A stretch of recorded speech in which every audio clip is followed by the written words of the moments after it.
Hi everyone, my name is Paulina. Welcome to our off-grid life. So the purpose of this blog and website is to show people our way of life. It's not too different from conventional life. We still have a lot of luxuries that conventional homes have. We try to compost as much as we can, recycle as much as we can, throw away as minimally as possible. Now, in another video, I'll address how sustainable we truly are because, of course, we're not perfect. So the point of this website is to show how we're working towards being more sustainable and living off-grid. So today I'm going to talk about vermicomposting, one of my favorite topics. I had learned about this living in a city in downtown Montreal in Quebec, a city with a lot of great sustainable initiatives. In my opinion, the best reason for composting with worms is that you can have it inside of your house and it is completely odorless. In a sense, it's the urban solution to composting.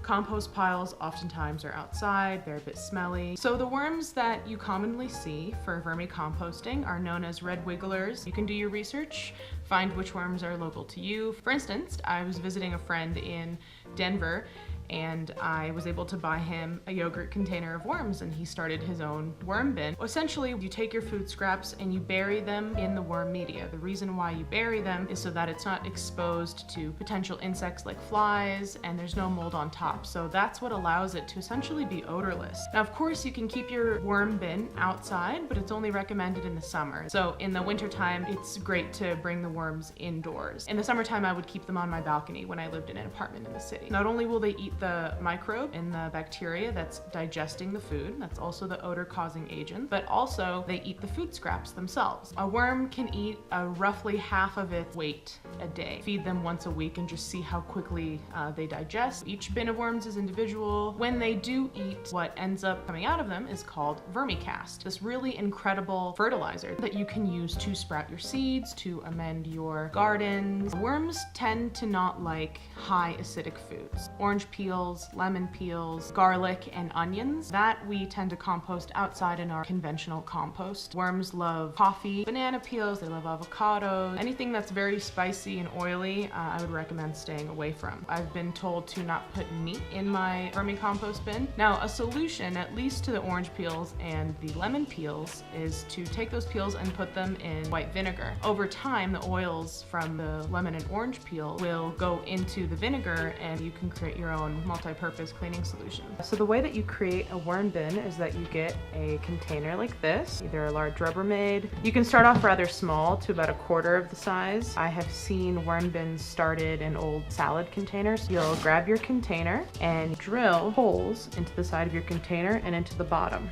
Now this allows for aeration for the worms, but also if it gets too moist, rather than drowning the worms, it will allow the liquid to come out onto this bottom tray. It's important to always have a tray beneath your worms, whether it's just for small granular matter or if you live in a more moist environment. There will definitely be a liquid that leaches out of the bottom of the bin. The liquid's really amazing because if you mix it with water, you can use it as a fertilizer for your plants. So I've been keeping all of my material and humic matter off to one side, keeping it together so that it preserves the moisture. While living here, I'm learning the techniques for keeping my bins from drying out. So what I have here is from our compost container. Some goes to the worms. Of course, as the worm population increases, the more I will feed them. The rest we put in our conventional compost bin outside. The things that I have here today are 2 tea bags without any staples in them. You want to remove any stickers that might be on your produce to allow the worms to eat what they can, anything that's biodegradable. Here we have a sweet potato skin, half of a banana peel, some eggs, a pear pit, avocado peel. I'll start off by opening up the avocado peels. I like to put them at the very bottom. It'll keep whatever moisture in, and it kind of creates like a little nest for the rest of the food. And then I'll crush up my eggshells. This allows them to be digested faster and easier.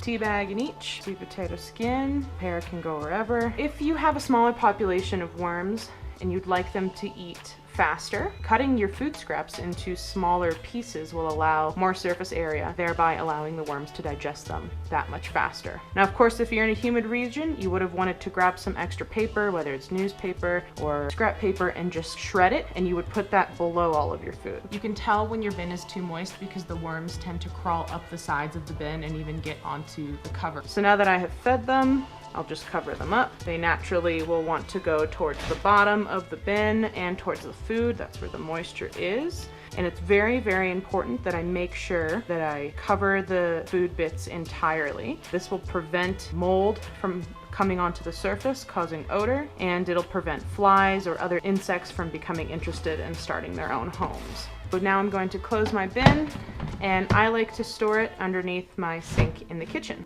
It's been a week since we fed the worms, so we are here to take a bit of a closer look as to how well they've eaten. You can see the little baby white worms and the big adult worms. And you can even, if you look closely, see a worm egg sac.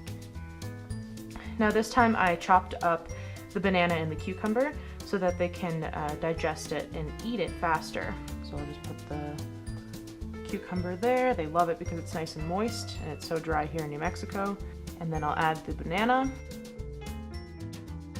an egg, which I'll just crush, and then lastly this tea bag.